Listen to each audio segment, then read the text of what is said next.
Hey everyone, welcome back to the All Music Matters in That podcast. I'm your host, Brian. Today I welcome a special guest. We welcome Josh Layne, aka Bloodshot. How you doing today, brother? Pretty well, man. How are you doing today?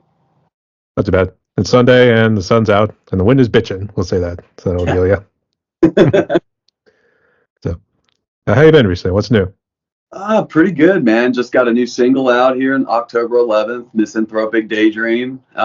It's our second single from our EP that we're getting ready to release, hopefully by December or January, called Ruminations from the Soul. And it's my first, well, actually my second acoustic EP, but of course, our Death Notes EP was more along the lines of Rock is Dead outtakes. So this is something new for people to listen to. You said Death Note. Are you kind of referring to the anime and that manga that was also called Death Note too?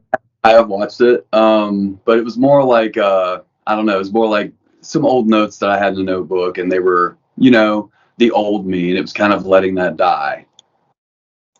Instead of just writing a name and wishing this person death and destruction upon his life. That old deal, yeah. Like I'm healed, So, so this new record should be more along the lines of healing and changing and growing up, and I like that. So, this was all of our old stuff. So now we're moving forward.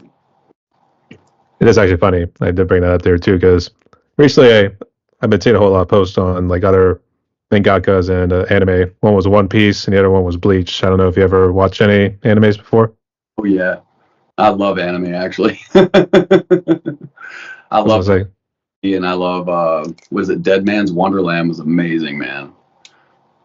Brutal. I was gonna say I think the last one I was kind of watching was The Gray Man. I don't know if you ever saw that one. I don't think I have seen that. I'll have to check that out. I think the downside to it was the author, for lack of a better term, I think they might say mangaka or whatever, but she, I guess, had some sort of condition with her hands, so she can't draw as well as she used to. Oh, okay. So unfortunately, it's like a yearly release of like so many pages, so she can't do like a 1 week. Oh my God, that's got to be like the worst. Yeah, I think the most recent one I've watched was the Blue-Eyed Samurai or whatever that's called on Netflix. That's killer, man. That was really. I was gonna say I thought that was Afro Samurai. I thought that's what you were referring to. I love that show as well, but my favorite is Samurai Champloo. Like of all time, that is my shit, dude. So that. Oh yeah. What is the other one? I can't remember the name of it, but it's amazing. Yeah. Power of the lights to turn back on. Yeah. So, yeah. Like, oh shit. They're very sensitive, but my 9-volt came out. Yeah, it's all right. But can you see everything okay? Cool. No, I watch a lot of anime, but here lately I've been kind of on a horror movie fix because it's October, and a couple comedies in between, but mostly slashers. So there's always something funny with hacking and slashing people when they make stupid decisions. Dude, I think the older you get when you watch those old Friday the 13th movies, they're fucking funny. They're not even like scary anymore. I want to say it's more like, what the fuck are you doing, man? That'll deal, yeah. Ridiculous, right? Yeah. Don't run that way. What the fuck, I don't know. He never stops. Hey, give him credit for being consistent. We'll give Jason and Freddie all that stuff too. So, dude, I love all of them. I mean, I don't know what's next. I hope they come up with something good. I think Terrifier's pretty good. It's always strange with Terrifier because it's almost like these people puke their guts out after just this first 10 minutes of like this and that. I'm in there like loving it. I guess so. I'm not too sure. So I'm not too crazy about horror. I think I kind of stopped after the Saw series. That kind of got. That was a long movie. Well, it's always wanted to seem like it was a continuous storyline, with like in between like everyone getting like hacked and slashed and to maybe brutalized to death. Yeah, and it just kind of like it was redundant. You know what I mean? It was like when is this guy gonna be done? It would have been good as a trilogy, but the premise was right. I mean, I will give it credit in order to say like how much do you want to live? That whole deal, yeah. Right. No, I get that. Yeah. We'll talk about movies here in a little bit here too, because I'm assuming it probably ties in with your lyrics. But I'm fanatic, so yeah. All right. we'll talk about that a little bit here too. But Josh, welcome to my podcast right here, and I'm guessing is this your first time interviewing? Yes, sir. Glad to be here.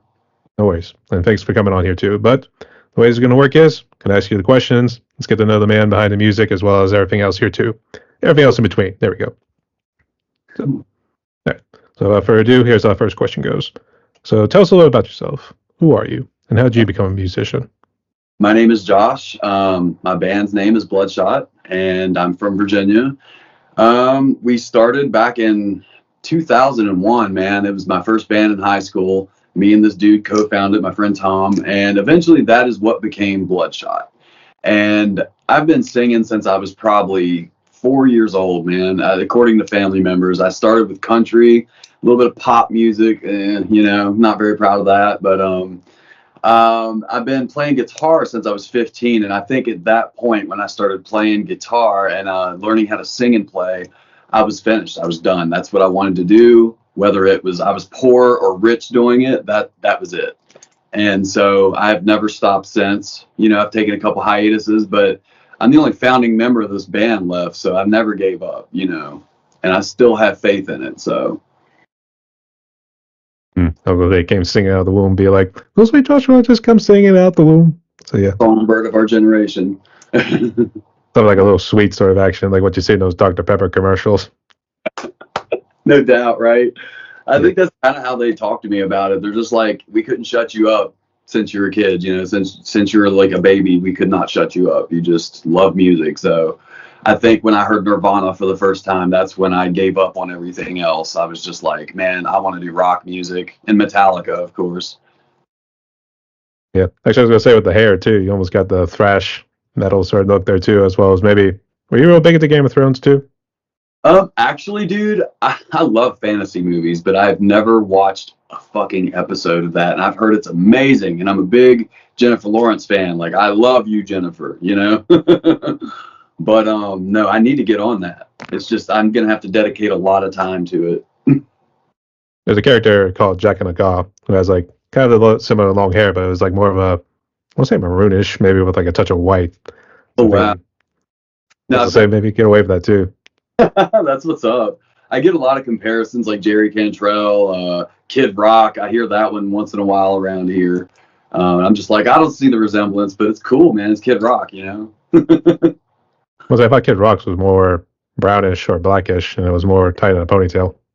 Yeah, and mine stays like white almost, so it's like, it's crazy. I was like, can you sing "Sweet Home Alabama"? That old deal. Oh yeah, I could sing anything, but I choose not to sing any Skinner just because everyone around my area has overplayed it so badly, man. It's like you hear it and it's like fingernails on a chalkboard, pretty much. I love Skinner though, no offense to them. There was that. Actually, no, in Kid Rock, it was a combination of songs there too. You can hear like "Werewolves of London" and "Sweet Home Alabama" kind of mixed together. Oh no And, way. yeah, and actually, it's one of his top hits too. But I forget what it's called there too. But basically, one of the lyrics is "Singing Sweet Home Alabama." That one. Yeah, I know that song, but I never knew about the werewolf thing. I never knew about that. That's crazy. You have to listen to it very carefully, but it really blends in with it too. So I mean, like it works. Wow. I never, being like a producer myself, I'm surprised I never noticed that. That's crazy. I guess. Which part of the world are you hailing from? Are you actually from Alabama? I am from Virginia. I'm close, but no, I'm from up in the northwest part of Virginia. When I was born here in Harrisonburg, Virginia. When my parents had me very young, so my dad went to the army, and we moved to Tacoma, Washington, Seattle, Washington. So I was there for like 4 years, and then we came back to Harrisonburg. So I think a little bit of that grunge when it was first starting over there kind of rubbed off on me and stained my soul a little bit. So. Because I get that a lot. Our music sounds grungy like Seattle. So I kind of like that, though. I was trying to think maybe somehow I'd blend it in with your jeans or something like that. Right. It just kind of leaked out on me. Maybe I walked past Cobain or Cornell in Tacoma somewhere and they just kind of rubbed it off on me. Because I think Cantrell is actually from Tacoma, right? So it's a very good chance that when I was a little baby, maybe my dad was riding his bike and maybe there was Cantrell somewhere. That would be nice to think. It's a story, but I don't know if it was. I know definitely the Washington. I thought maybe it was more Seattle. I don't know. So Nonetheless, there too always made some killer music with Alice in Chains and Oh, all those yeah. grunge bands too. That's like my number one favorite band, dude. I love those guys. I would say, despite being very good at rocking, they've got really dark at times. Whenever you realize as an adult, Oh yeah, no, I think that's what attracted me most to them. I know that some of my music is very dark. I don't even know if it's Alice in Chains dark, but it's pretty dark, and I've been told that. But then I've told I'm pretty upbeat too, so I enjoy that. But I do enjoy the darker side of life, so I kind of like dark theme music and just kind of gothy stuff. So so then you turn into a typo negative sort of band next. no, I love that dude. He was scary. His voice was scary, you know. I'd say probably more scary and intimidating when he was with Carnivore. I think it was just more serious and kind of doing that whole thing with that typo negative. Well, that dude Corpse Grinder from Cannibal Corpse really, he used to freak me out when I was younger. But then like he's a big teddy bear that buys like he donates to like stuffed animals he wins out of machines to little kids, and I think that's awesome. You know, You learn us metalheads do have a heart of gold at times.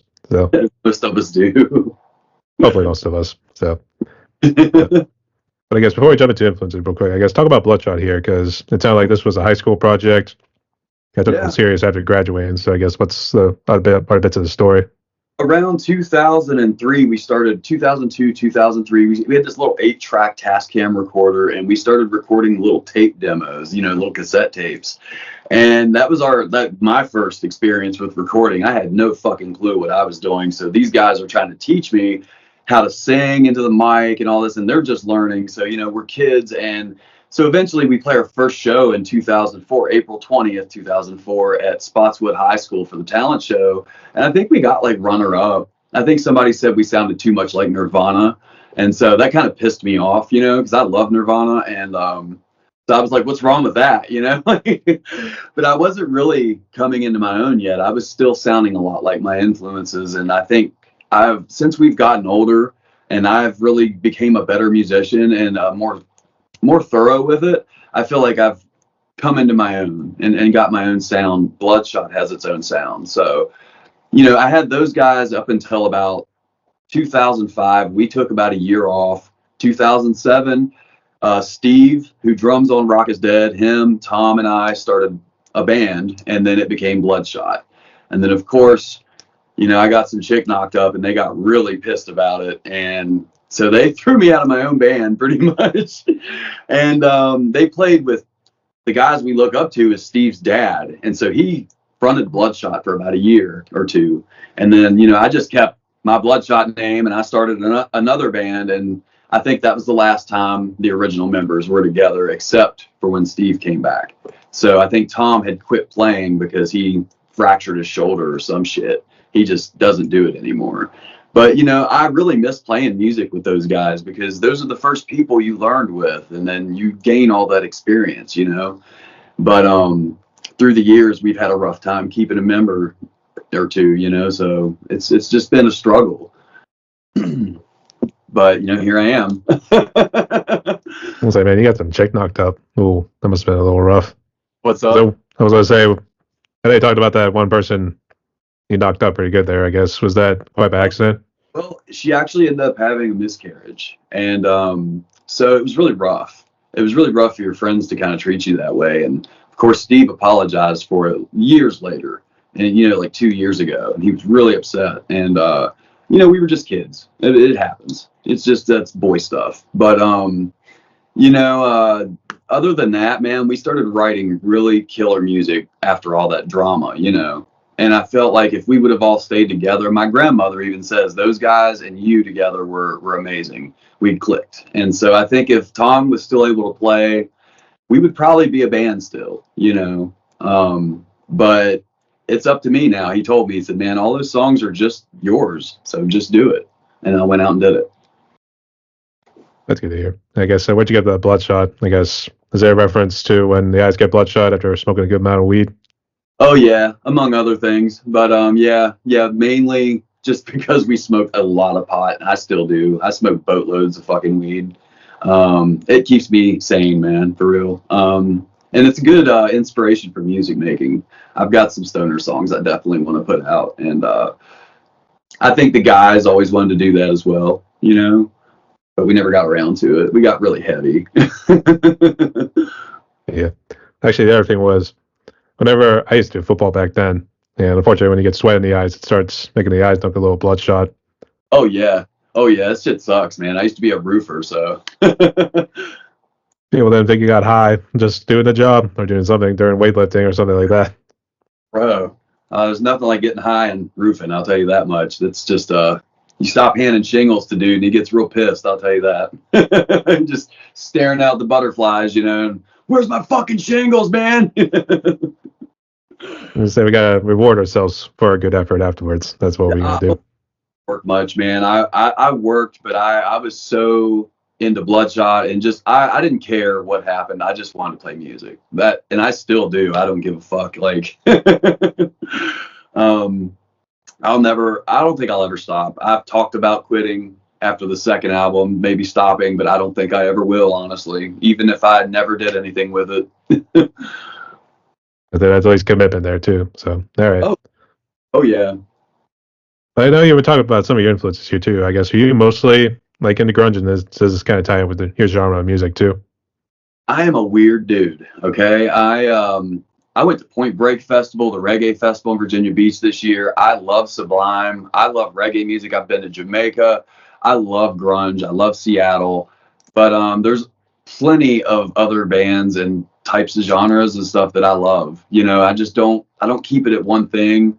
I honestly want to do different things with Bloodshot's music. We've done hip hop in our music once, you know, and I was always raised around that. So like Snoop Dogg and Dr. Dre was a common theme as well. I love West Coast hip hop and I love reggae music and I love punk rock, man. Oh my God. I fucking love punk rock. So I think I belong in California apparently, you know. I'm in the wrong part of the world, man. So I yeah. am, dude. I'm over here in Hillbillyville, back in the sticks, you know. So I live in a very small town that you would probably compare to like Aberdeen, where Nirvana came from. Honestly, I mean, the biggest thing we got here is we cut trees down and we kill chickens. So that's it, poultry, bro. Um, so yeah, there's not much going on around here. I've played out here, and not a lot of people are into it. There are some folks that are, but it's just not a big enough crowd, you know.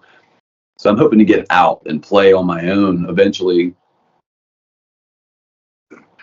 I would say more along the East Coast of Virginia. I thought maybe that would be a good spot to actually go because I actually interviewed a couple metal guys out of the eastern half there of Virginia too, close to like I think it's Roanoke or something. One of Ronan. those ones. Yeah, and also Um, close to Richmond too. if you are playing a heavier genre, you got it made for real. Like if you're playing metalcore or deathcore or fucking death metal, Harrisonburg, that's their biggest scene, in my opinion, besides like Americana. But I get really sick of hearing people just trying to play like Tyler Childers or copy people, like just copy country music artists around here. That's a lot of what I see is this people just not being themselves. Yeah, a lot of people are in cover bands. There's not a whole lot of people writing their own music, but the ones that are writing killer music in my area. They're just not getting noticed, you know? Yep. Special shout out to Lux Extermina. That was the group I actually interviewed there. Heard of them? They're fucking killer. Oh yeah, Yeah, nice guy too. Actually, it was Alex Goodson. He was a drummer from the group. He had to fly solo during that interview. fucking heard of him somewhere. We've played with quite a few metal bands. Back when we were in 2018, we did a little tour in Virginia. So we played with quite a few. We got stuck with a lot of hard fucking core metal bands, and they liked having like a more toned down rock band in between sets because it, you know, a lot of people that came into those bars, they were like, what the fuck is this? You know, they didn't know what to think of them. And but they were really good. I thought I love metal, so I'm like, cool, man, you know, and but a lot of people they want to hear what they want to hear on the radio. You know, they want to hear like Bob Seger, you know, and fucking Leonard Skinner. And it's hard for a man around here that plays music, you know. Yeah, I was going to say it went from soft to heavy to extra heavy before you know Yeah, it. I think we've got that vibe too. I think people are really gonna like our. I'm planning on a really heavy album, man. Like just straight fucking balls to the wall, heavy metal, and that's gonna be a man. It's probably about a year or two before that comes out. I'm hoping sooner. but I think that one's going to take off pretty well. We've got some pretty killer songs coming. They immediately followed the Accept song. You got your balls to the wall, man. Yeah, man, that's right. Yeah, That's but what I always do, especially when you emphasize like right at the end there too. Man, I always want to say "mon." Gotta do like the Jamaican style. that's where I learned it. That's how everybody talks down there. It's just like, yeah, man, everything's Irie, man. You know, I love it. I need to go back, dude. I was only 19 years old and learned so much from those dudes down there.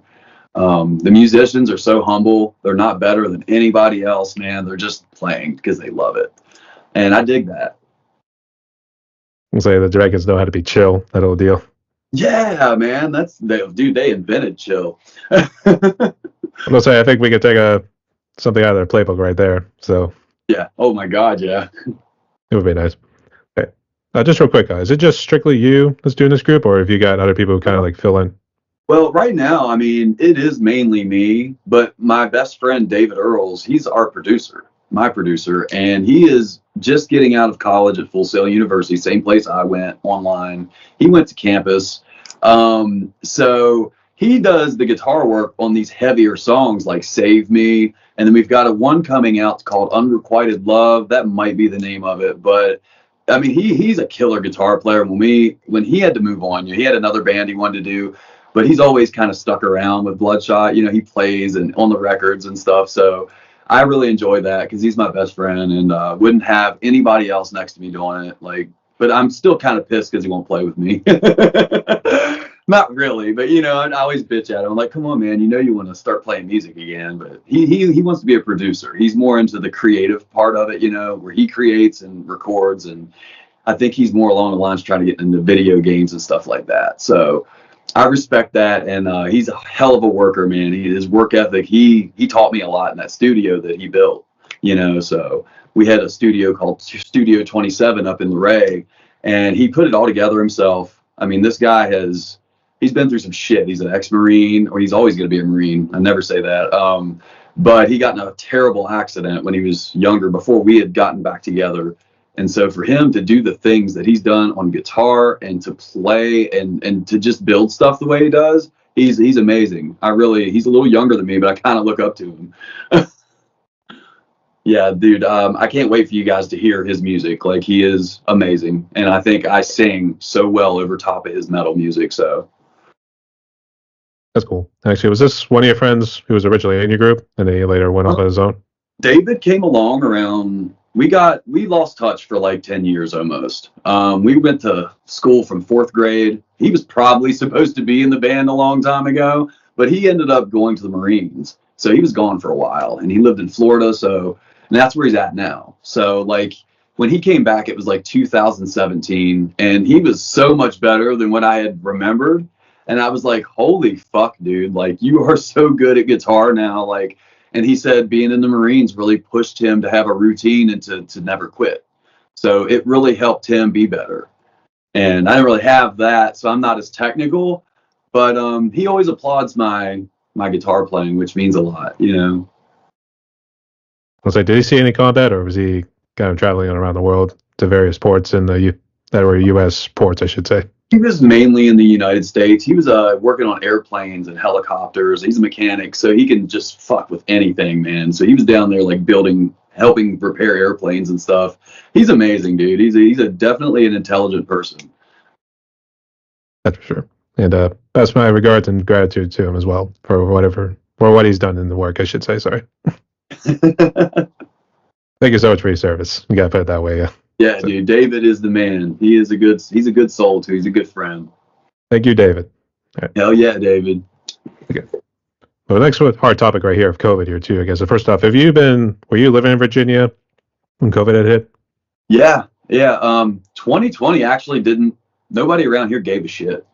I mean, people were wearing masks. I wasn't for a long time. I mean, I caught COVID twice, and it wasn't in 2020. I was 2021. I caught it in May. It gave me a horrible headache. And then I think later that year, I got it again it was right before my stepfather, who's another huge musical influence, had passed away from cancer. And somebody had got me sick, so I never got to see him again, you know. He was probably my biggest bluesy influence. And so that one, I didn't feel anything. It just didn't do shit to me. But around here, people were getting sick left and right, man, and people were dying, and people were really not taking it too seriously. And that kind of upset me because I stayed in the house a lot. I did go to Georgia once, but for some reason I didn't get sick for like a year. And, but I think after that year, 2021 to me was the worst part of COVID. And thankfully, I only played like one or two shows, just little like free shows for like my cousin passed away and Wasted Youth. We dedicated that to him. But it didn't really affect me on a musical level because really it gave me more time to stay in here and record and write. And that was what I needed. So I kind of was thankful for it. And it was horrible. I feel bad for everybody who passed away or was hurt by it. But for me, it was like I got to stay inside and be artistic. There's that blessing in disguise. Yeah. I like to say, yeah. Fucking blessing. It was that, yeah, because for me, it actually allowed me to start my YouTube channel and this podcast too. So that was the whole thing with like, it allowed people to like expand their horizons, so to speak. So in your case, you became more artistic, that sort of deal, yeah. Yeah, I mean, it really gave you no choice. It cornered you in your own house. And it basically put you in that corner and gave you no choice except to go crazy or get it out of you. And I think a song that I can say I wrote during that time was the song, what's it called? I changed the name to it. Oh, God, I never listened to that album anymore. Oh, shit. I can't remember my own song name, bro. It's on the first edition version of Rock is Dead, but it is about COVID and Hard Times. That's what it's called. It's a newer song, but I wished I would have recorded it a little better. But I'm happy either way, man. It got out the whole feeling of that situation. And to me, being in the house like I was when I did have COVID, it was like being in prison. And what I could think prison would accumulate to. And it was just awful, It was awful. Because I wanted to go outside, man, Well, you can still go outside and take a walk. I mean, that's what I did. Touch anybody, It's just like, don't touch my doorknob. Don't touch me. Don't touch me. I was like, oh, that's right here. Wait, no, don't infect me. Don't infect me. That'll deal. It's never because like I'm afraid to get sick. It's mainly because I have an awesome immune system somehow. But like, dude, I'm a singer. So I'm like, oh, dude, you're going to fuck me up for like a month, bro. Like, yeah. Sorry for any losses that happened along the way, whether COVID related or anything else outside of COVID. Our family didn't, I don't believe we lost anybody. We were really lucky, man. All of us got through it. Now, there were some people, older folks around here that, man, we're going to miss them, But they just never stood a chance against that shit, man. They never did. And it's sad because the way that things were carried out wasn't right. It wasn't right at all. Putting medication into people they don't want and like the fucking things didn't even work. The vaccines, they didn't work. So, I mean, my family was getting sick after they got them and then feeling like shit. But I never took a little bit for the immune system to kick in, but yeah. Bro, I never got vaccinated and I stomped its ass. Thankfully, I'm blessed. I feel bad for anybody who doesn't have a good immune system. I do. It's terrible. That's really what it kind of boils down to. It's like how the body tends to react to things. I mean, sometimes vaccines were good for people and it actually boosted that up. In your case, you were able to still go strong without having to get them. Well, I got a flu shot back about 12 to 15 years ago, somewhere along that line. And I felt like shit after I got it, man. I mean, I just felt sick. I didn't feel sick before I got it. And then I just never have gotten sick after that. I got the flu one time and I've just never fucking had it again. So I'm very grateful for whatever has made my body so strong. I think it's my diet or something. I drink a lot of water. I don't really fuck around with alcohol much anymore. So. And I quit smoking cigarettes, and drugs and all that. So replace it with weed. So yeah. And man, I just smoked boatloads of pot. Well, you had to make up for it somehow. So yeah. Well, and that's what I started doing when I was younger, and it never hurt me. It never like left me sick in the bathroom. I never woke up feeling like shit. I was just sleepy, I had a pot hangover, as we called it, and I'd go to school and just kind of be like, But other than that, man, it never made me depressed. It actually lifts me up quite a bit. Once I had the head down and sleep in during study hall. I think that's what you were doing. Used to piss Miss Norris off, man. She was a good English teacher. I should have been paying attention, you know. Probably why I can write half decently is Miss Norris gave me freedom. Thank you, Mrs. Norris, if you're still alive out there. You rock. Always learn something from the teachers too. So Yeah, thanks to the teachers out there as well. Well, my friend, she was an old school chick, man. My friend actually got in her desk one day, and he took her cigarettes out of her desk. Boy, she about flipped out on him, you know. Because back then it was more acceptable. You know, they couldn't smoke around the school, but they could keep them on them, and he knew where they were at. That was Steve, our drummer, I think. Fucker. I was gonna say she stepped out during lunch break to catch a little smoke break. So yeah. Oh, Steve's always been the real mischievous one. He's worse than me. So He was more the Calvin and Hobbes, whenever you think about it. oh yeah, dude. No, Steve, he's a great guy, but he's mischievous. He will fuck with you. He's funny as hell. So, you know, wherever you're at, Steve, I hope you're doing good, man. So you know you got good friends when they're fucking with you too. Whenever that's the way I like to look Dude, at it too. That's how we bond, man. That's for sure. But all jokes aside, good to see you are doing well there, mate. So blessings to you and your family as well. Thanks, man. I appreciate that. I'm glad everybody's doing. I hope everybody's doing well on your end of things and everywhere else, man. I hope everybody's getting out of this stuff. You know. It's a little bit tough, but in a lot of interviews, there were those who had been impacted by COVID. They obviously had lost some family, and many of them have pretty much have gotten sick with COVID. Or kind of like knocked them on their ass, so to speak. Oh yeah, I got really lucky, dude. I'm just blessed that I thought at first I was like, oh fuck, you know, my lungs, because I was a heavy smoker, dude. I mean, 20 years almost, and honestly, I don't know how. But whatever. I'm not a religious person, but thank you. You know. I'm going to say spiritual. I think that seems to be a new thing coming around these days. Very spiritual. You know, I think music's kind of a sorcery for me, so I kind of like to consider myself a wizard. We go wizard. I think that was an old AT&T commercial where they drew, I want to say, graffiti sort of art on the side of a van right there, and one guy just yelled "Wizard," and the guy just magically appeared up. I have not even thought about that for years, bro. You know, I just remember it was funny. I was thinking, man, it actually fit pretty well, even though they almost went. They wanted to banish. I think it was the AT&T guy. They wanted to banish him at first, but no, the wizard got hooked on AT&T. Oh yeah, dude, I remember that. Isn't AT&T gone now? They got like swallowed by like what was it? T-Mobile. T-Mobile, yeah. Yeah, you never hear about AT&T anymore. I want to say I think they moved to. Oh wait, that's ADT. Sorry, I was thinking of the security system afterwards. I can't remember. I was a little kid, and it was either Sprint or AT&T. They had the pin drop. I'll never forget that. You know? Do you remember that? What was it called? I guess it was like a pin dropping, and that was their ad. It was weird. I'll never forget it. Yeah, I think I remember it correctly, but it was like a pin dropping with total silence, you know? It was really strange. It was one of their commercials, I feel like, but I could be wrong. It's been like 30 years. So. I think it's starting to come to me. I think it was always the way like it ended or something, but I think I'm too much of Adele where it was like doing dun dun dun dun dun. Yes, you got it. See, I couldn't remember that part. Actually, the one I always missed was kind of when I think they call him Steve, with the Verizon guy who's like, "Can you hear me now?" Yes. Good. Yeah, dude, I like that guy. That was a cool commercial. Or the thinking outside of the box or inside the box or whatever it was. That was cool too. Commercials kind of suck, honestly. More so these days, yeah. I can see why.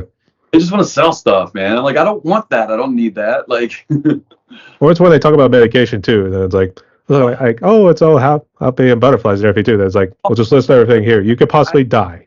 Yeah, it causes suicidal ideations, anal seepage, and diarrhea. No, thank you. Or death. So, or death. You might just die. I'd be like, why would you say that? I mean, were you tested us on mice, man? Come on. Right? Like, now I don't want to even get better at this point. Fuck it. I'll just let the disease take whatever, you know. The medication's going to kill me, apparently. I guess so. But all jokes aside, hey, good to hear you well. So, but the next question here kind of is still tying with COVID in a way, but more so in the music scene. So, I guess even before COVID, I guess you say you were kind of doing like mini tours, for instance. I guess what were you doing? We would just do a lot of shows like spread out, like Roanoke. We went to Roanoke twice. We didn't get paid shit, and a couple of the guys were really angry about that, but I always paid them myself, so I just paid it out of pocket.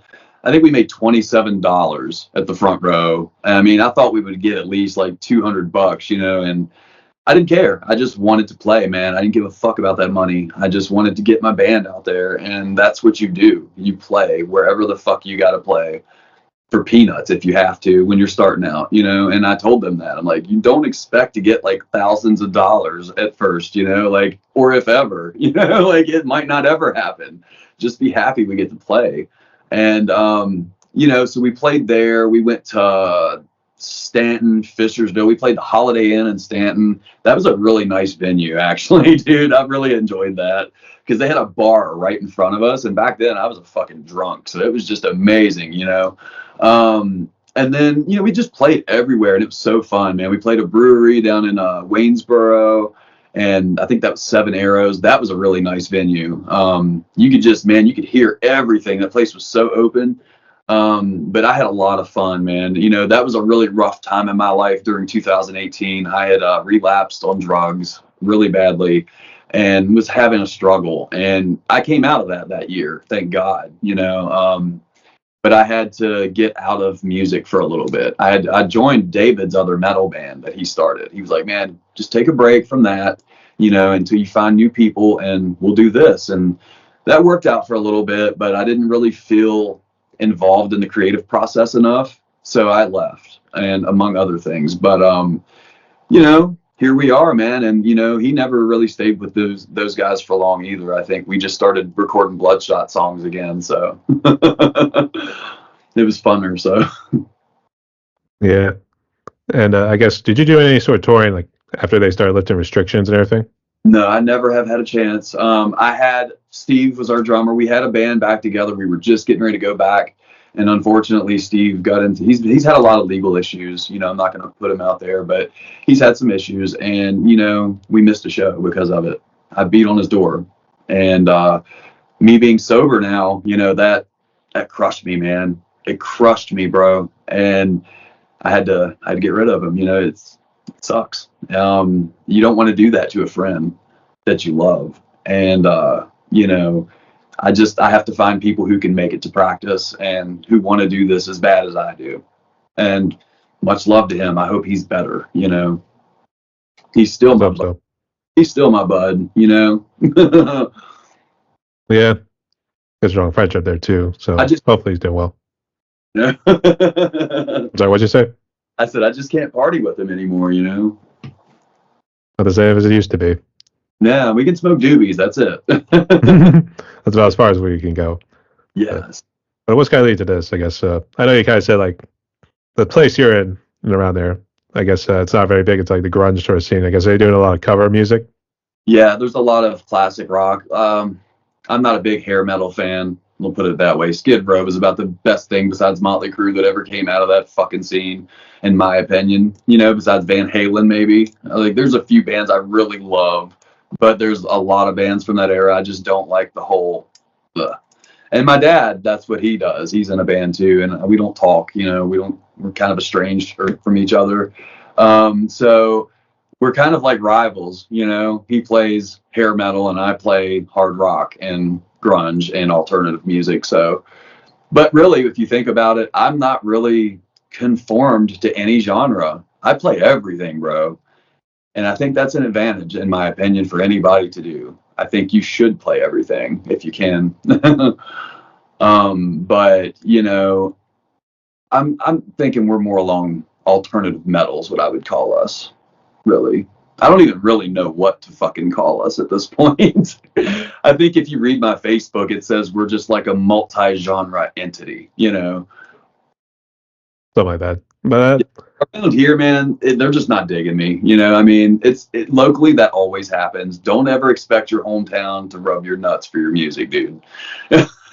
It's not happening. I'll say, I think it's hard business moving back to California if that's what you want to do. Otherwise, you're going to be like a trailer park boy. Bro, it's expensive out there from what I've heard. I've got a couple friends that have lived out there, and that would be rough. If you want to maintain an apartment and keep your music equipment safe, It's you better get a storage building and live in it. Get you an AC unit. Was like you need that trailer with the surfboards on top. Go to San Diego and do a little surf and turf. Well, That'll I'm be a it. little more of a longboarder, which is similar, but it's pavement surfing. But yeah, man, if I went to Cali, I'd be boarding all day. I'd be skating. You can probably find a guy from Decrepit Birth. I don't know how much you're into death metal, that sort of stuff. Oh yeah, I love death metal. Certain bands I am really into. I love 6 Feet Under, Cannibal Corpse, Deicide, fucking all sorts of bands. I was like, yeah, you definitely got the hair with the Eric Kaufman. I think that's what it was. So Oh, I yeah, got going, bro. I can do it. we can make it work.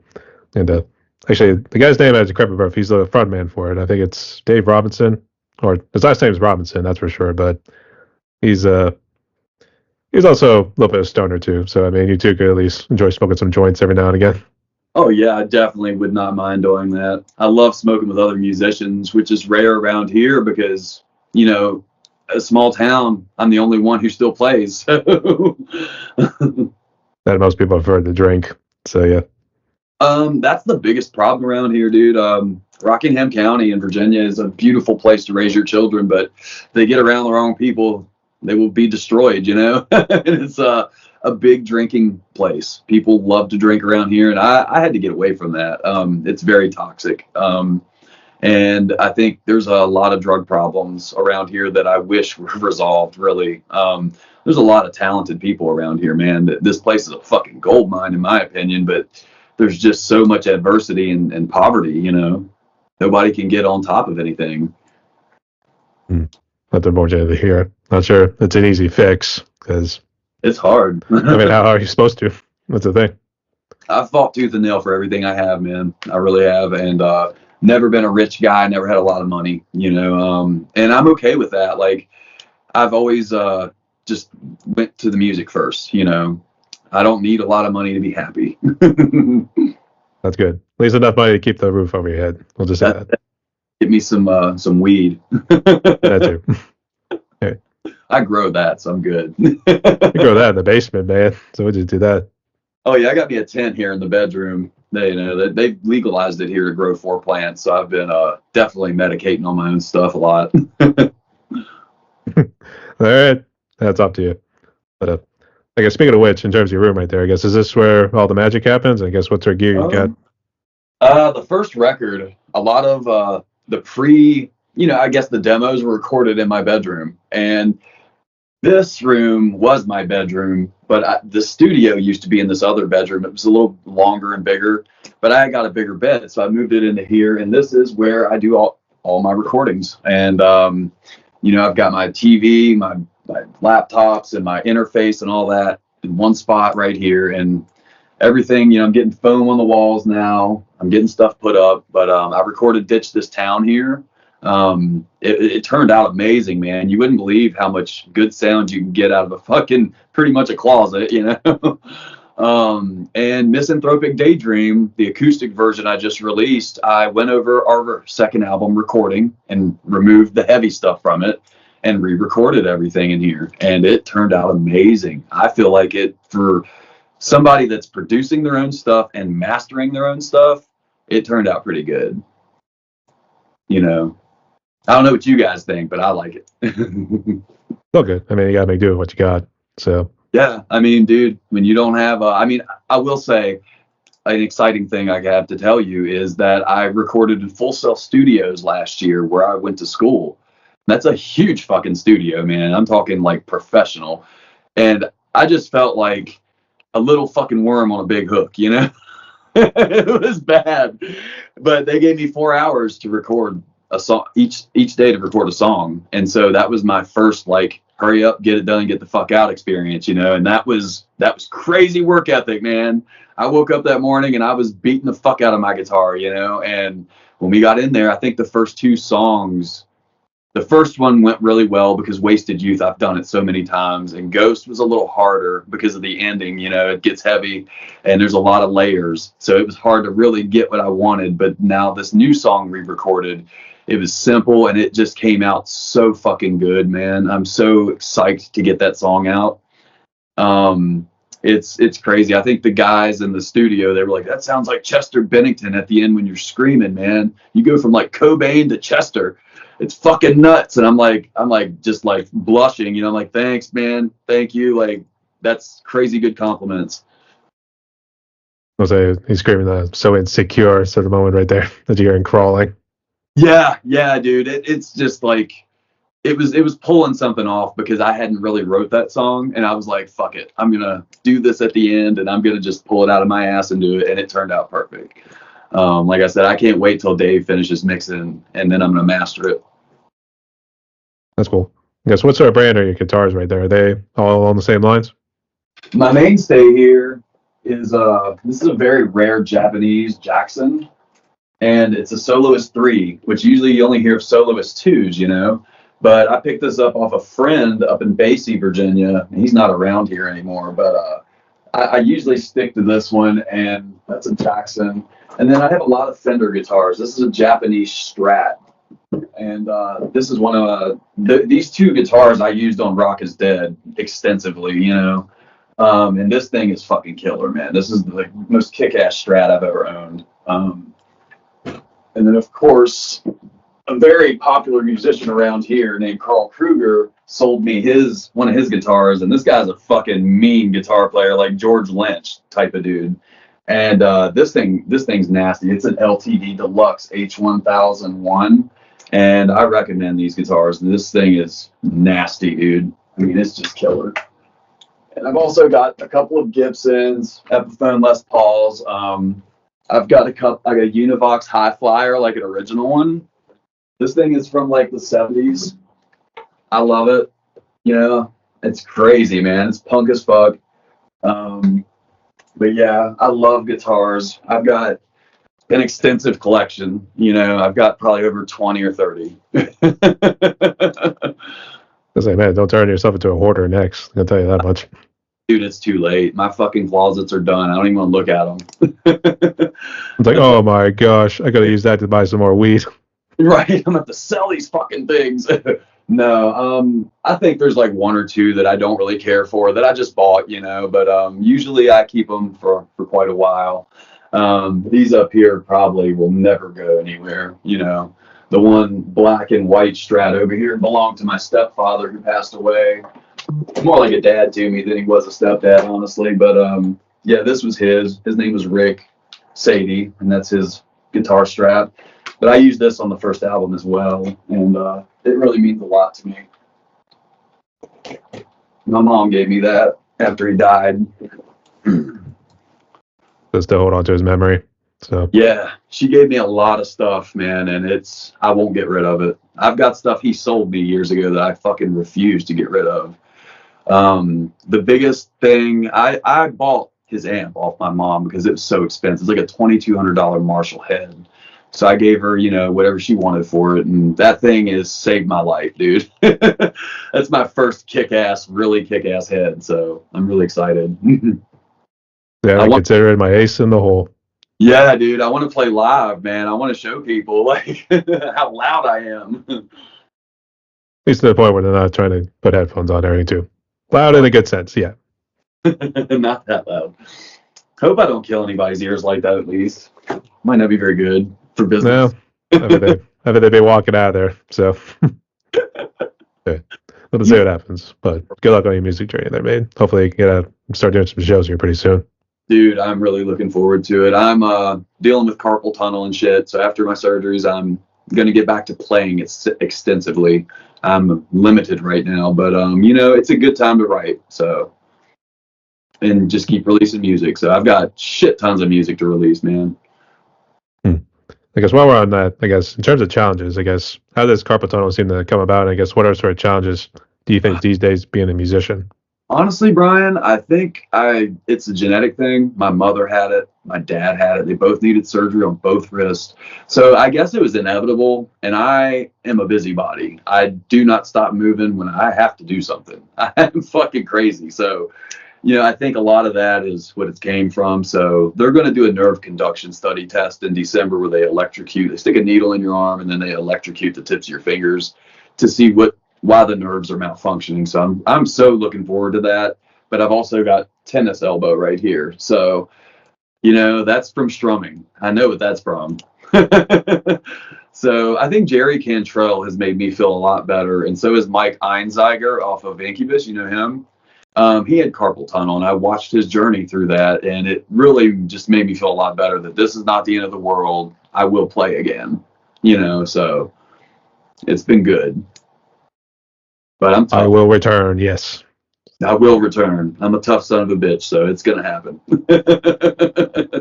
I guess what are the challenges? I guess outside of the carpal tunnel and everything else. I guess what sort of challenges do you face in these days? The challenge these days is getting noticed, getting heard, getting streams, which I'm not like gonna cry about it, you know, but it is hard to put it. You have to literally put it in front of people's faces to get them to look at it because I don't know what the deal is. I'm new to all this streaming and shit. You know, I come from the days of CDs and MP3s, you know, and like it's just a whole new ball game. And I think you know Spotify is kind of unfair to some artists, you know, that aren't as big as the millionaires. So I don't know. I feel like I can tell you this, man. I've been put on a lot of playlists and I've listened to a lot of music from all over the planet. And I could show you bands that are better than the fucking shit coming out that are playing all over the United States, you know, at tours and festivals. I could show you bands that would blow those fucking bands off the stage. And I'm not discrediting those bands, but I'm just, my whole thing is nobody gives a fuck about these bands because they're not famous, you know? But they're just as good as these other bands, man. It's so sad. So that is my struggle, man, is trying to compete with the constant flow of millions of artists, you know? And I like it on Facebook because we're all trying to help each other for the most part. You can tell there's people out here that, like you yourself, that it all matters, man, you know? I think Chris Cornell said once that it's a shame all the beautiful music that you'll never hear of because that person can never get out of their hometown, you know? That or they were like stuck with like listening to like the 5 or 10 groups that they grew up listening to the most. Yeah, it's just like people don't move on. And I listen to everything. Like I said, I can't just listen to one genre of music. I get sick of it. I gotta have something to bring me up, and sometimes I want to feel like shit, so I'll listen to something that makes me feel like shit. You know, I need rap music to party. You know, if I want to drink a couple beers, I might put some Suicide Boys on or something. You know, smoking weed. But you know, I don't know. It's a challenging world out here for a musician, and I think that a lot of people would agree with me when just getting heard is hard. You know, just want to be heard. I don't need to be a millionaire. I just want to be heard. Well, thanks very much. I just wish to be heard. So, yeah. Yeah, you need to listen. Listen, infidels. So yeah, That's right. a little late. But yeah, all right. I mean, most people would tell you. I think what was funny was I think when the CEO of Spotify came out and kind of said like you could do next to content like next to nothing or something along those lines. It seemed like a lot of people kind of backed away from that.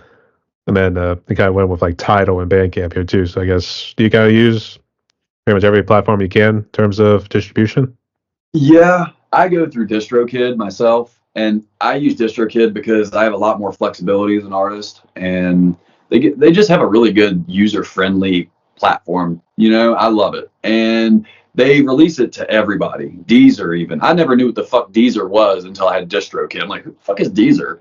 And so that's like Spotify or, you know, Pandora, anything like that. It's everywhere. So I tell everybody when I release, I'm like, hey, man, it should be everywhere within 2 weeks, you know? So I try to always get that out there. I'm on Apple Music everywhere. And I think that's the main thing that I could tell people is that is the biggest challenge that you need to conquer is getting off your ass and getting through a distro service and just getting it out there. You know, that was my problem. I sat around for years with all this music and I didn't know what to do with it. And then somebody was like, dude, why didn't you just fucking release it? It's almost free. Like it's like $100 a year to release your music, man. So I did it. And I was like, wow, that was a good decision. This is Luna, my cat. She's a dwarf. Yep. I guess we got the mascot in. Oh yeah. Well, Deems, he's in there, my big cat. She'll never get any bigger than this. She's a dwarf kitty. She's about a year and a half old. Good kitty. Oh, she's a wonderful kitty. She on my shoulders. She goes down in the car with me and everything. So I think what was funny was when I was interviewing Alex, I mentioned earlier, he had a couple cats, and I guess he had some sort of painting right behind him, and knocked over one of the pictures. Turned right at the interview too. oh, dude, cats are assholes. That's a must. Like I love them. See, I'm a little jerk too. Yep. Actually, at first I thought he wanted me like to maybe edit it out, but no, he was like, no, leave it in. I mean, it's a good blooper. So Right. It is, man. Like, be yourself, right? That's how I am. I'm not intimidated by myself or how I look or anything like that. I don't give a fuck what anybody thinks, because one day I'm gonna die just like everybody else, and why should I care? People will love me or they'll hate me. See, I told you. yeah, My little buddy. at least want to live at least a little longer. At least not want to die tomorrow. So it's on God, those lines. this little fucker will probably live 25 years as small as she is, man. Look, I don't want that. Get out of here. Yeah. I guess speaking of which, I guess while we're on that topic here, I guess what sort of advice, I guess, would you give to musicians, both on social media and I guess other musicians that you maybe interacted with? The best advice I could give them, all of them, is to stay active on your social medias, to be proactive, and to keep sharing your music, and to keep making music and make quality music. I've had a few bad ones. I had no fucking lie about that, where my recording quality wasn't great, and maybe I didn't record it very great. But that's my main advice, man. Is if you got a good product, people will take a good look at it and they'll listen to it. And even then, like I said, it's really hard to get heard, but you need to get your shit on a distro service. That is my biggest point to make to them. Get on DistroKid, get on BMI or whatever, and just give it a shot. If you never take your chance, you'll never fucking know, kids. That's it. You miss 100% of the shots you don't take. So, yeah. Yeah, dude, failure is the only way. I would have never even got my music released if I would have been afraid of failure. I'm not a successful artist. I'm poor. Like I'm not rich. I wouldn't say I'm poor, but like I make ends meet, and I'm happy with that. And honestly, it's not about money for me. It's something I love doing since I was a little boy, and I think it became a therapy for me. It became a way to get this dark bullshit out of me. And I think another thing is never write what anyone else wants you to write. Be honest. Be real. Be honest with yourself. What comes out up here. Yes.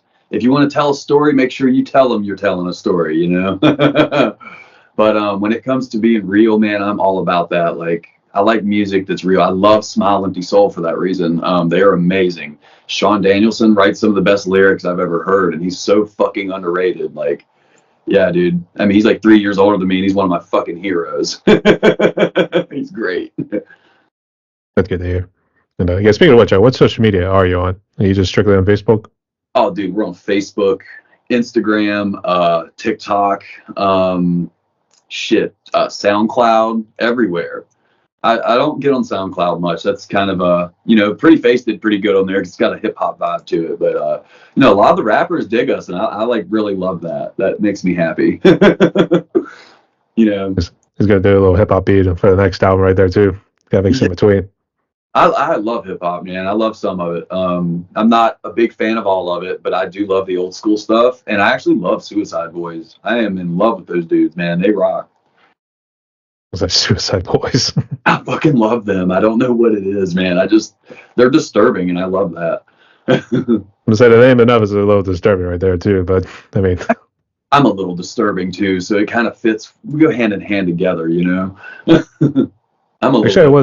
actually, there was a death metal band I was hearing a couple times on the way to work. There's a band called Peeling Flesh, all one word. And they actually did have a little bit of a hip hop sort of mixed in with it at times. After you hear this guy doing his pig squealing growls the whole time. So it's kind of like new metal with death metal, kind of like a new metal with the rap and the metal together. I would say you kind of say along those lines. It's not like what you heard with like Mudvayne or any of those older new metal sort of groups right there, where there was like strictly just one singer. It sounds like it's two different ones.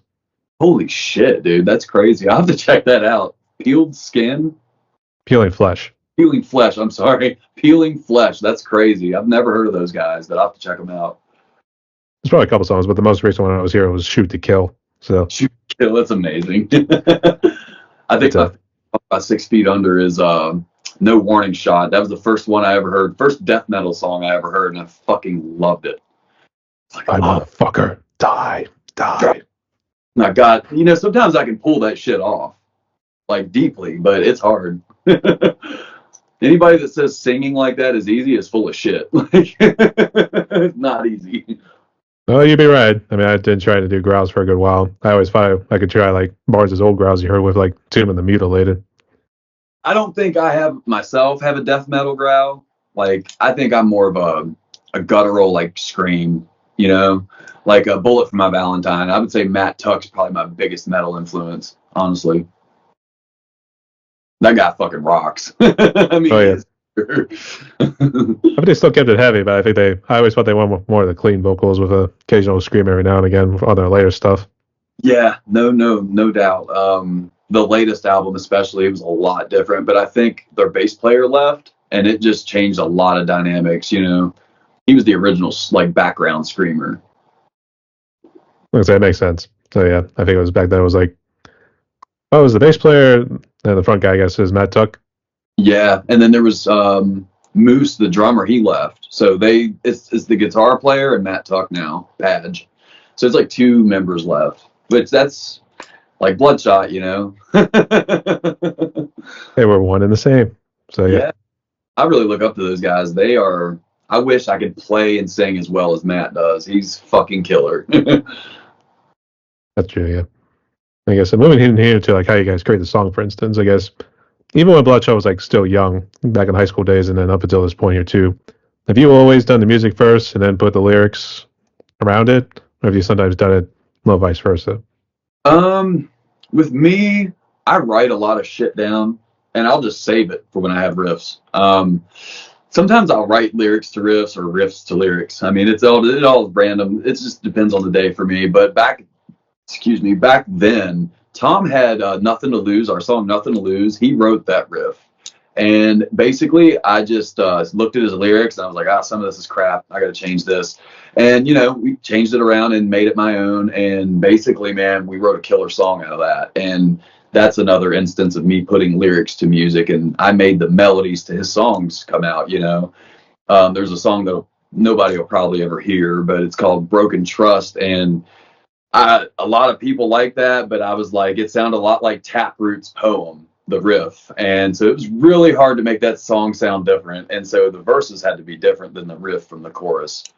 And so I think we really came into our own after we wrote that song. It was difficult, you know. So it was a really weird experience because when you're young, you write a lot like the people you look up to, and you sound a lot like the people you look up to. But when you get older and more experienced and you learn more stuff, you learn how to phrase things differently, I think you become more into your own. And that's what Bloodshot did. We decided we didn't want to play pop rock as much and we wanted to get heavier.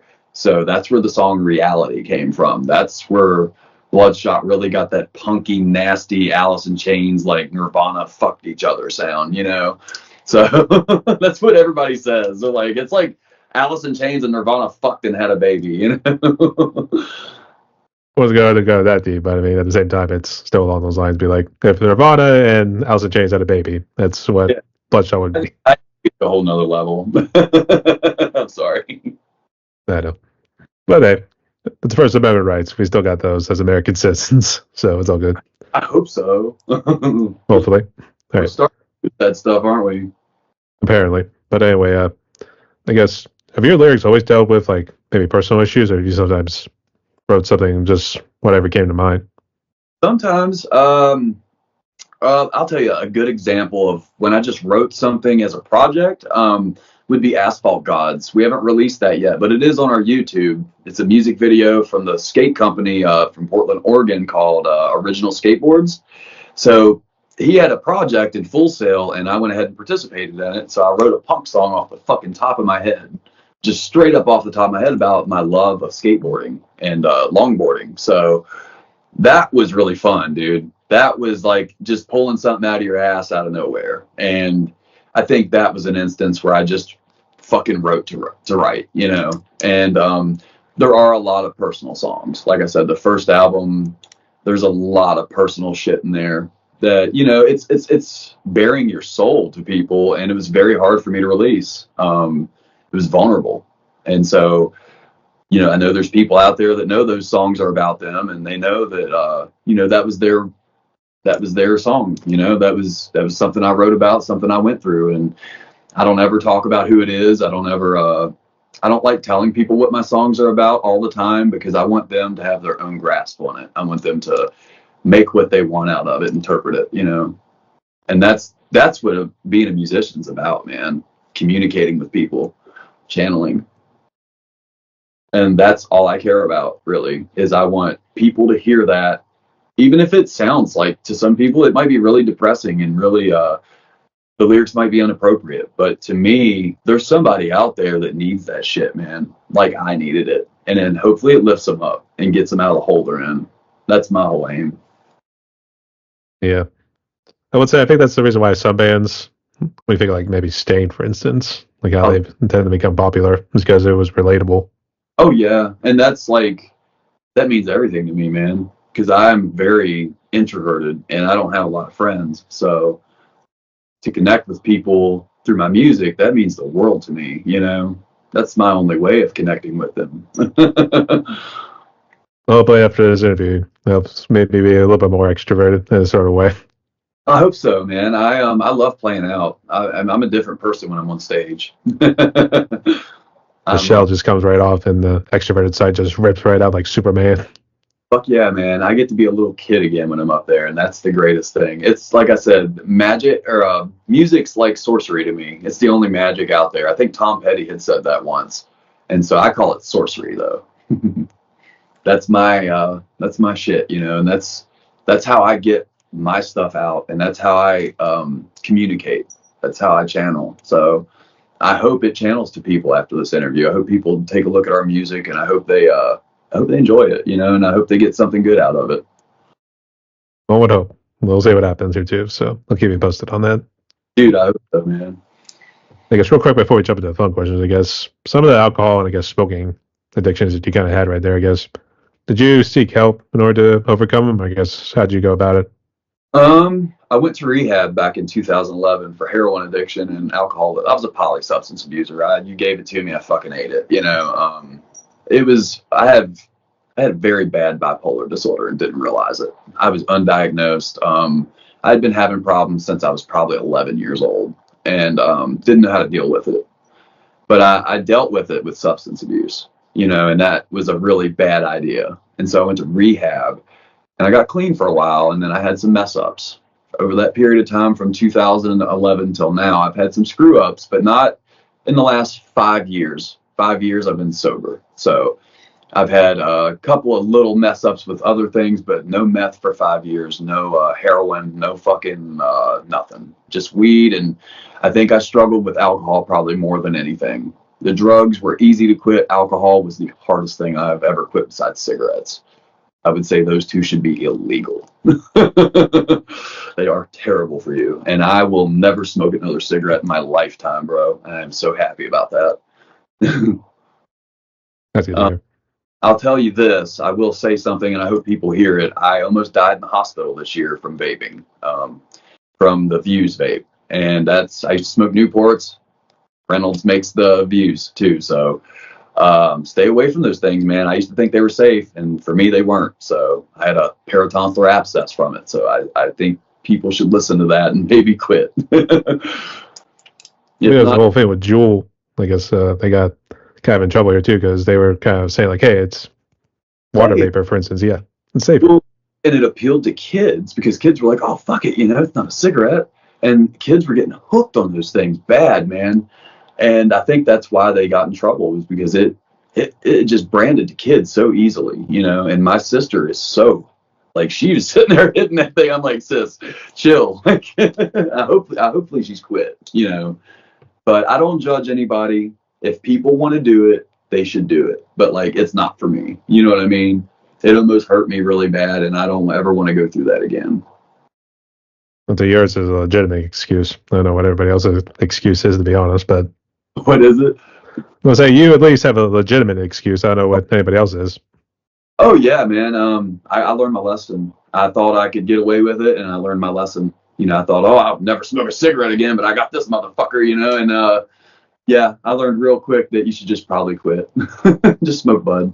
I mean, it's a smart thing to do. So And bud's not for everybody, but it helps me. So that's all that matters at the end of the day. So that's right, man. And I think if it helps people get off the stuff that I used to do to myself, then go for it. You're not gonna do anything but eat the whole fucking fridge and go to sleep. Hopefully. yeah, that'd be nice. All right.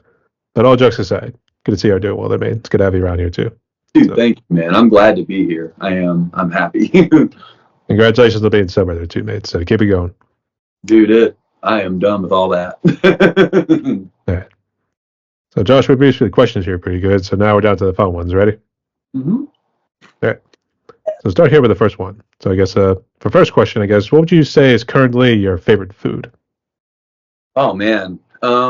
I can give you like two. I mainly eat Japanese food, and I try to stay away from most fast food and American food, honestly. Like, I eat a lot of rice and I drink water constantly now. I would say like sushi is like one of my favorites. Japanese food, Chinese food, I love it. I love Asian food, man. And I love Tex-Mex and I love barbecue. I'm a fucking barbecue addict. My cousin owns a barbecue place like not even a mile down the street. He lets me play there acoustically and just feeds the fuck out of me. So, Richard, I love you and Tracy. So I just want to let you guys know. If you ever come to Broadway, Virginia, go to Fat Boys Barbecue. That's a shout out, like for real. No chit chat out, yeah. But let's keep those guys in business for a good while there too. So Killing it. that's good. So, and I guess have they been there in business for a good while? Or I guess how long have they been there?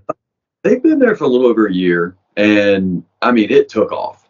It just like blew his fucking mind. I mean, but they do. I mean, they've been in business for like 4 or 5 years or so. I mean, I think during 2021, during COVID, he had a food truck, and it started off as that, barbecue food truck, and he would sell it off the side of his house on the side of the road. He would sell barbecue, and people just love it, man. So he was kicking ass, and then got enough money saved up, and got a loan, and all that good stuff, and got him a business, and got his stuff together, man. I'm really proud of him. But it's amazing food. You've never seen anything like it. It's like so different. I'd definitely say the Asian food's really picked up. And I think the next thing is like Italians or foods, or the Mexicans like a close third whenever you think about it. Well, I read something online the other day, and they're trying to get American 7-Elevens to be like the Japanese 7-Elevens because that's where it's based out of. You know what I mean? So they have a lot healthier food down there than we do. We're killing our whole country with our food. Like, I just don't want to be poisoned anymore. So I drink spring water and I eat a lot of Japanese food. I'll eat crappy once in a while. I eat a fucking dirty burger once. I'm a burger slut, dude. Like, I can't put the cheeseburger down, but I try not to do it as often. I cook it myself, so get some good meat. Don't go to McDonald's. This is a tasty burger. Is it to say? Tasty burger, yeah. Oh yeah, dude. Haven't had one of mine yet. They're killer. I was going to say we're celebrating actually 30 years of Pulp Fiction. Dude, no way. That's like one of my favorite fucking movies. That was actually the next question right here too. I guess is Pulp Fiction one of your favorite movies, or is there another one? Dude, there are so many. I'm an X-Men fanatic. I love Quentin Tarantino. I love Sons of Anarchy. I love dude, there's too much. I have a fucking wall of movies out here. There's not a movie that I don't like. So we give you the Sons of Anarchy. It looked right there too. I guess. Do you have a motorcycle? No, I always wanted one. I'm also dealing with hallux rigidus in both of my feet, so that's not an option until I get surgery on those. That's going to take a little while longer. I can still survive pretty well without surgery, but it hurts like hell. I get shots. But yeah, I figured, man, with my wrist and stuff, I'm like, yeah, no motorcycle for Josh. Mama don't like it either. She's like, you'll die. Yeah, like a little Sons of Anarchy action right here. We got the chapter in Virginia now. Oh, yeah, we mainly have the big clubs around here. You don't see them much, but they're around, and they're cool, man. They're cool guys. I like them, You had a lot of local clubs too. There's a lot of motorcycle clubs around here in Virginia. That's good to hear. And going back to Pulp Fiction, yes, it's been 30 years, and I guess they actually brought everyone together too. I don't know. I know Samuel L. Jackson was there. I don't know if they brought John Travolta and Oh, Uma Thurman. dude, I have got to fucking watch that now. Like you've done something. I've got Put a it. spell on you now. I've got it on every format, bro. I've got it on 4K now.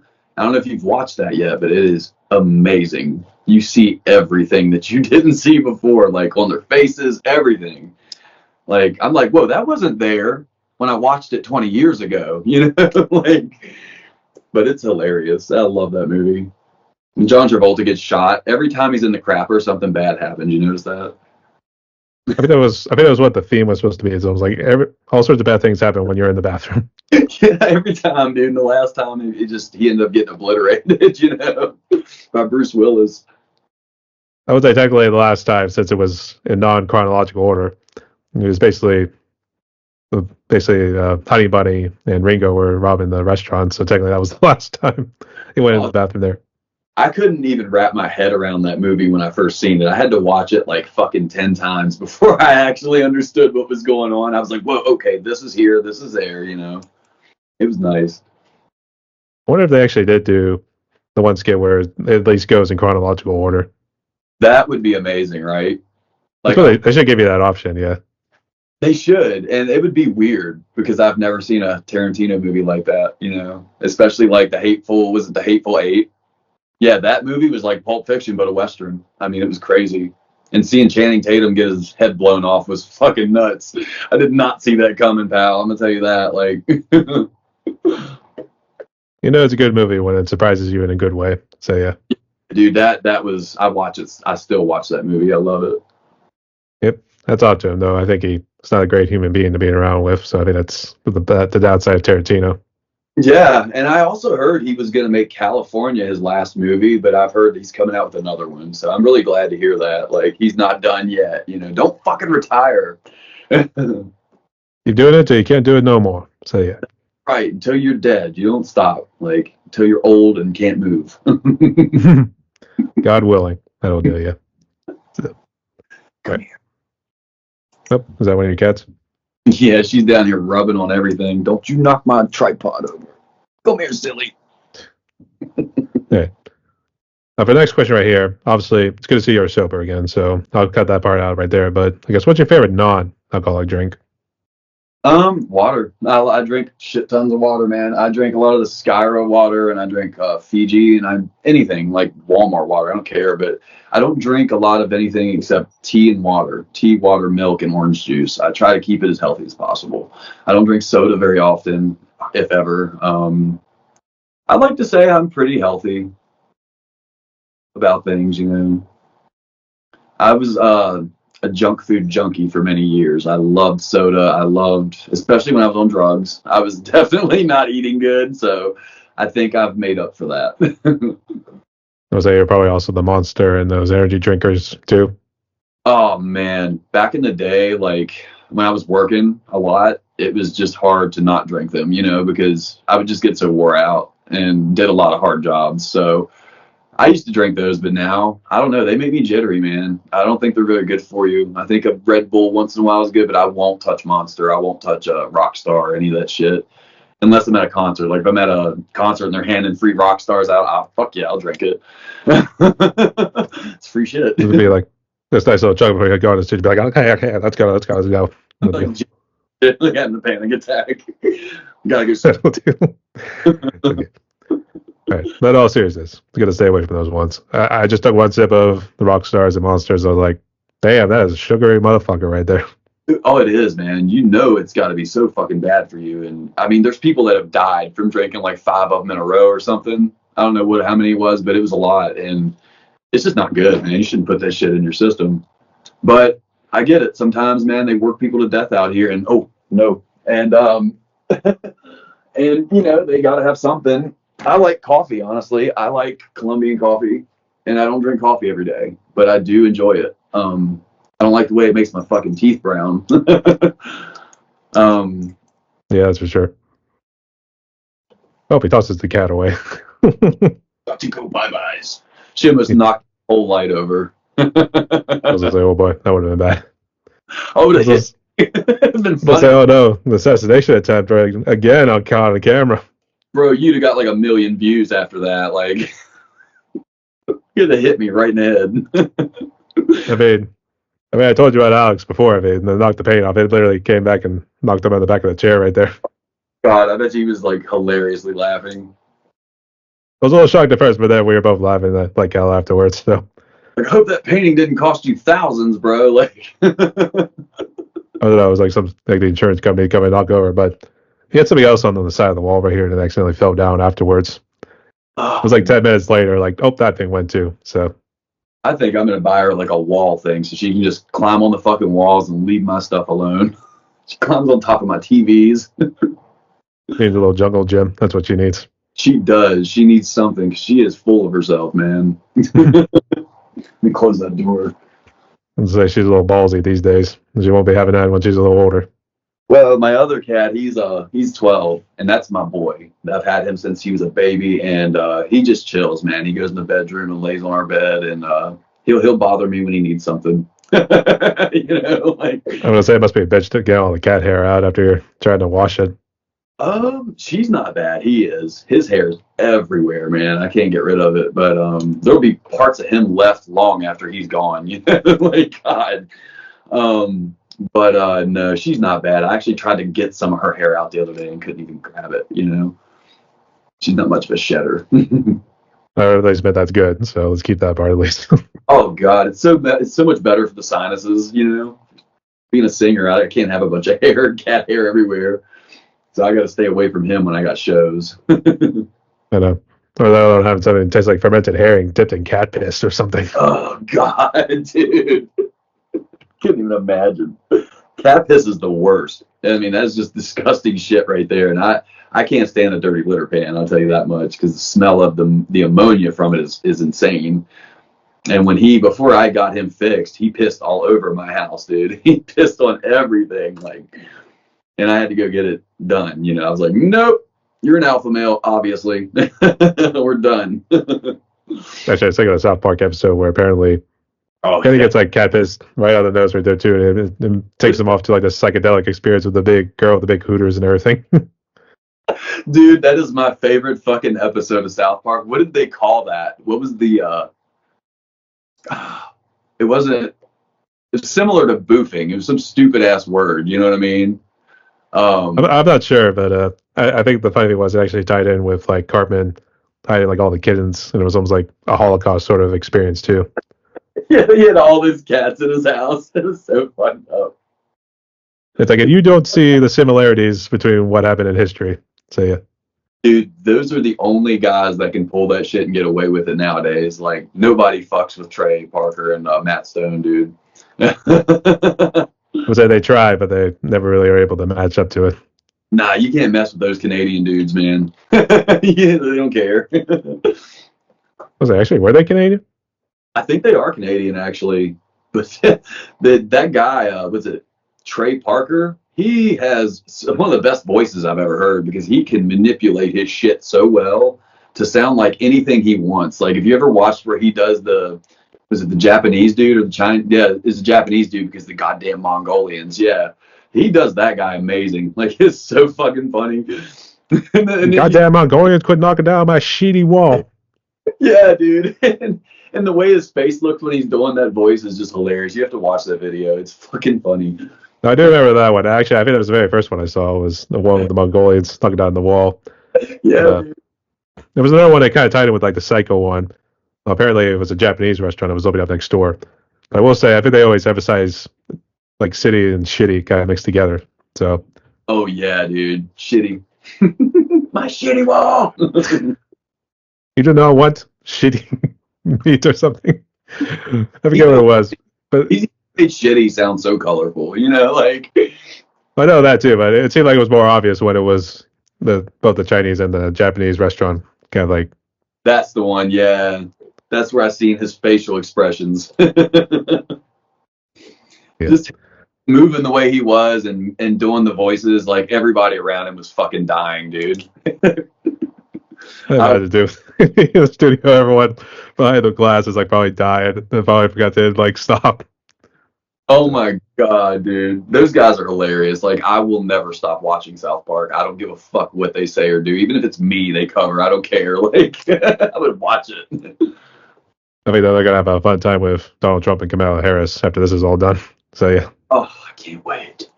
Yeah, dude, that's gonna be a funny one right there. I don't do politics or religion or anything like that. I am. If I was anything, I would say I'm a fucking libertarian because as long as you're doing what you want, it doesn't hurt me. I don't care. I don't care. no harm, no foul. Yeah. So yeah, And get as many surgeries, do whatever the fuck you want. I don't care. It's not hurting me. I don't. I love people, and I hope they do what they want. Makes them happy, as long as it doesn't hurt me. I think we need more of it'd that. be nice. All right, one more thing. I think funny enough, I think the episode with like Stan getting like real cynical and like thinking everything looks like shit, for instance. Oh I think yeah. they actually were legitimately kind of running out of ideas. So I think it was kind of like actually a symbolism like what Terry or Trey and all those guys were kind of going through. I see that. You know, it would be hard after 30 years almost of releasing episodes. Like, how the fuck do they? It's just the world. They keep drawing their resources from us. You know, it's just the planet. So I'm like, if it wasn't for us being such fuckheads, they wouldn't have anything to write about. That's all like we do not want to get rid of those people because that's our entertainment value right there. So yeah, No, we need those people. Like, we need shitty people so they can make fun of these shitty people. I guess so. But we'll see what happens. But there, I think they got another 30 years left in them too. So we'll see what happens. I don't think they're going anywhere, man. I think they're the biggest thing to happen. You know, they're the longest running television show. That's for sure. Yeah. All right. Well, for the last of the fun questions right here, Josh, what would you say is currently your favorite song in the mainstream world? And if you got one from the indie community that you really like and want to share, go ahead. Right now I've been listening to Smile's new singles they've been releasing. I've really enjoyed Smile Empty Souls music here recently, and the new single "We All Fall Down" has really hit me in a certain spot, and I think everybody would love that song, man. It's just I don't understand why they don't get more airplay, dude. Those guys, they hit parts of me that I didn't know I had, bro. I mean, it's just it's heartfelt music. And then there's indie wise, man. There's just so much good music. There is so much good shit. There's this duo called I think they're called Maine. Is it called Maine? I'm not sure. And the boy, but those two are amazing. Hey Nothing, I think is the song. That shit is beautiful, man. I really love them. They are younger, and I think they are bringing something to the table that we need in this music world. You know, like we don't have a lot of good rock and roll artists or any acoustic, like, you know, just it's all electronic. And I love electronic music, but I feel like we don't want to let organic instruments die, you know, and that's natural talent, man. You don't want to let those people go. And I would say on the playlist that I'm on, there's music out of this country that is amazing. I mean, dude, guys got to check it out. Anything from I don't know how they pronounce it, but it's a French record label called Bitume or Bitume. It's Bitume, but they have some playlists and they have some amazing fucking artists on there, and I'm included on there. And I'm telling you, man, people, you should check it out. There's so much more than the mainstream out there. That's for sure too. And shoot, I was having a little joke moment right there and I lost it. I'm So so I'm a talker. no, you were good though too. I think it's my fault. Kind of like gotta lay off the greasy food and everything too, because I do a part-time job at a restaurant and sneak out little tots every now and again. Bro, bless your heart. Working at a restaurant's not easy. You ain't lying. I would say a small one, family joint ones. I think are the ones to go because they give you more flexibility.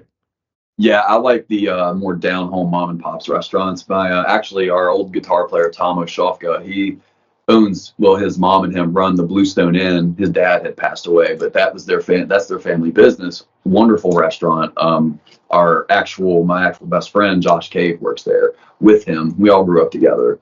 But yeah, that's a tough job, man. If you're working the kitchen, that shit they get brutal. Like I Yeah, think you'd be right. Last night was working till like 11 because I had karaoke night. I'm the dishwasher, man. That's what I've always done. I don't get in there and cook.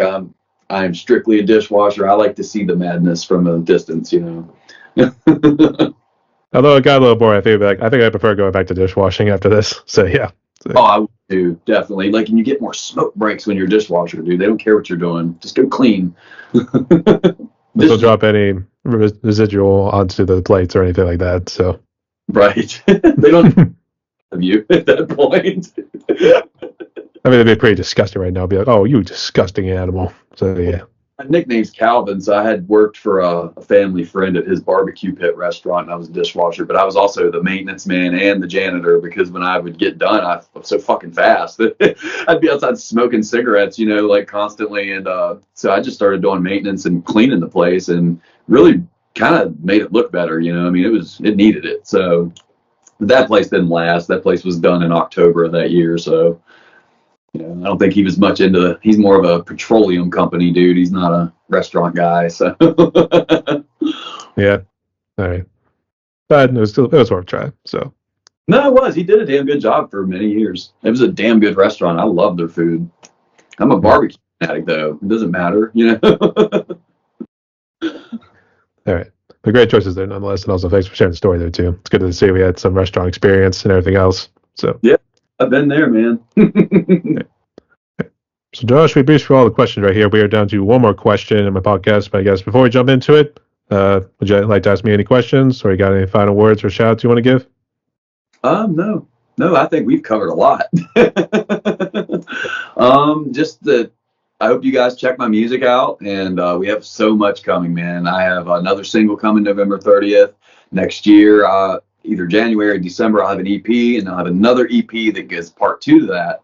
So it'll be all acoustic music. And then David is working on my second album right now, which has anything from like pop rock sounding stuff to alternative to like fucking thrash metal. So like I'm really excited to get that out. These songs have been waiting years to get to you guys. So I hope you listen. All right, we'll mark your calendars for it. I guess, is there a particular release date, or is it sometime for next year? November 30th, and I don't have a release date on the EP yet, but I'm hoping for December on the first one. I've got all my tracks together. I've got one vocal track I need to fix. So other than that, I'm thinking December you guys are going to see a release at the end. Yeah. Go back to back action there. So all right. Yeah, dude. I figured I would just come out of the woodworks all of a sudden. I've been kind of silent since June, so I figured like here next year we're going to kick some ass. I'm going to try to get these surgeries so I can put my product on display like I should be able to, you know. Go and spread the word. I was going to say world.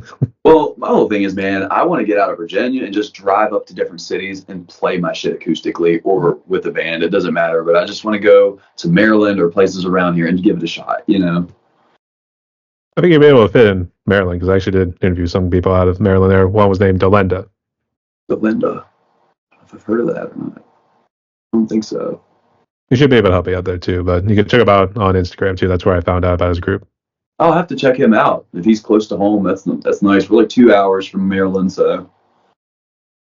All right, we'll make it work. All right, we'll see what happens. Righteous, man. All right. If there's nothing else, here's how the last question goes.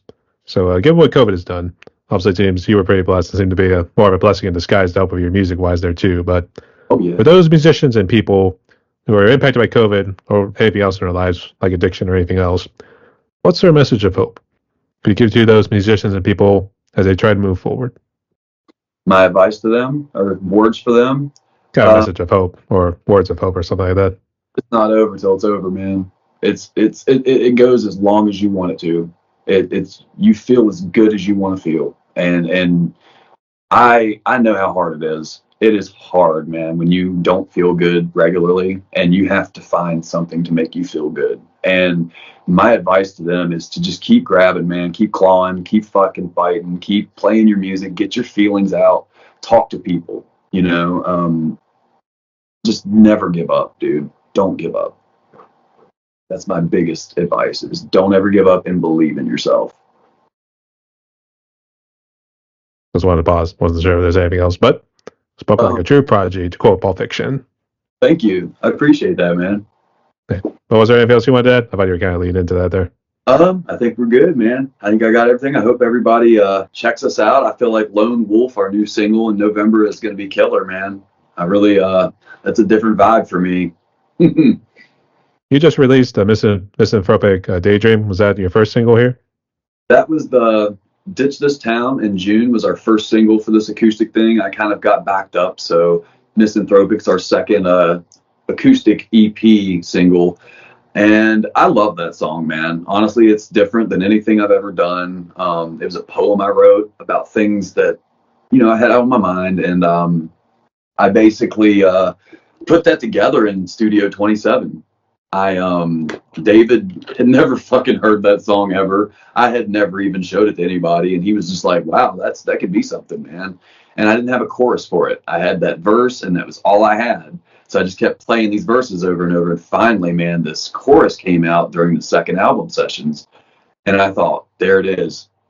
That is a fucking banger," And to me, the chorus is kind of speaking to people, just to not give up. This place sucks, but you can make something out of it if you want to. That's for sure too. And thank you so much for sharing that too. So Thank you, man, for letting me. I appreciate it. no worries. Yeah. So Josh, we appreciate my podcast right here. We're just a little bit shy of an hour and 40 minutes right here, but I guess got any final words? Do you want to give any other shout outs before we close? I just want to say thank you to David for working on all my music as hard as you have with your fucking 3 other jobs, producing and doing music stuff. Thank my mom, for putting up with my shit for so many years. Like to thank the family members that have came out and seen me play, and all the friends around here and everywhere else. And most of all, I'd like to thank everyone listening to our music online and sharing. I hope to share more with you soon, and I hope to hear from other bands as well. I love hearing other music. So, if you have music, please send me a message. I do got something coming out. It's actually going to be an October release. I'm trying to get back in touch with my guitar player real quick. Dude, I would love to hear it. You have to get in touch with me. I would love that.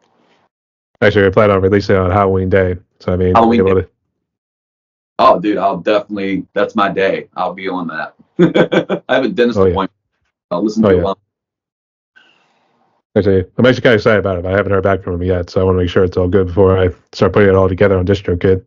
What kind of music do you play? He's more into the doom sort of metal, so his was a lot of the slower sort of music, but Crowbar. For this one, for more of this project, actually, he's kind of sped it up a little bit here too, so we've done some over 220 BPM. Nice. Holy shit, dude.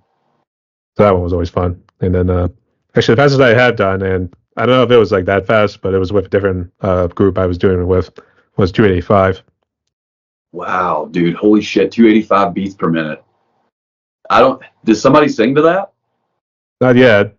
Dude, try to at least put everything together first. I can't wait to hear that. That's going to be amazing, bro. That is David will listen to that. We can't wait to hear that. I was with somebody else, but this one coming out on Halloween Day is actually with a friend of mine, TJ Garcia. He's also part of his group, Waiting at the Bridge. So Go check out his music. Yeah, dude. What's the name of the band again? Waiting at the Bridge. Bridge. Cool, dude. I'll have to fucking get that down. I'll say this. He's also a cat person here, too, because I interviewed him, and he's always talked about his good cats. That's actually where the name came from. His cats. I love cats, dude. They don't just love anyone. They have to want your affection. Something like that. Even though I think they secretly tried to assassinate us at times. So yeah. I think they're trying to suck my soul at night when I'm sleeping. I guess so. They're going to give you sleep apnea and try to brush up against you right there. Be like, woo, woo, woo. That'll deal. Have all sorts of weird stuff happening to me. I'll know what's going on, It's the cats.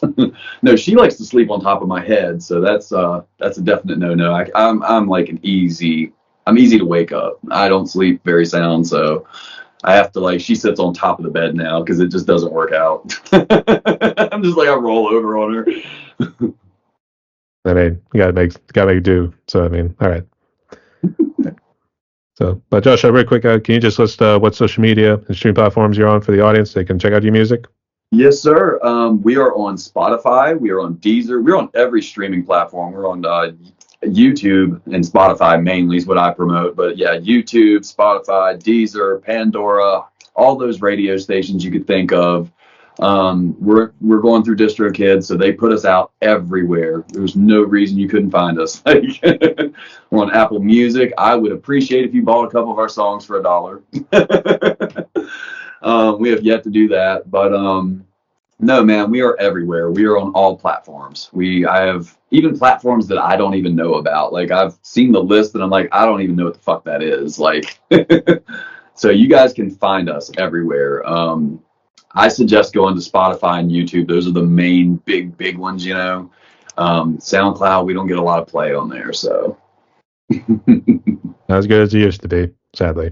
No, SoundCloud is kind of a quiet place now. It's all quiet now. The rappers they're just not singing anymore, man. Actually, it's kind of a little bit of a nod to the Knock Loose song they kind of came out with. Well, it's crazy because back then, like Little Peep, he blew up on that shit. Like, that's what got him his record deal, and I'm just like, man, that's hard to believe now if you get on there. Sadly, yeah. But we'll see what happens, so tread carefully. Thank you, man. All right. And to close out like this, everyone, my guest today was Josh Layne, from the lovely state of Virginia right there. Actually, I was getting close to say West Virginia so we could do the Country Road song, but he's from the other Virginia, who's at least the real Virginia in this case, but he's part of the group Bloodshot, so make sure you go hit him up on all the socials, go check out his music and everything here too. Let's go help our brother out, and congratulations on being sober there, mate. Thanks, man. I appreciate that. Make sure you enjoy that weed, and tell David we said thank you too for all his work that he's done, both in the music world and in the Marines too. So rock on, man. He will definitely see this. It's going to be amazing. Thank you. Right. So, Josh, you stay safe because it is a crazy world out there. Hey, man. Rock on, brother. You have a great day. You too. And pose. Stay tuned, y'all.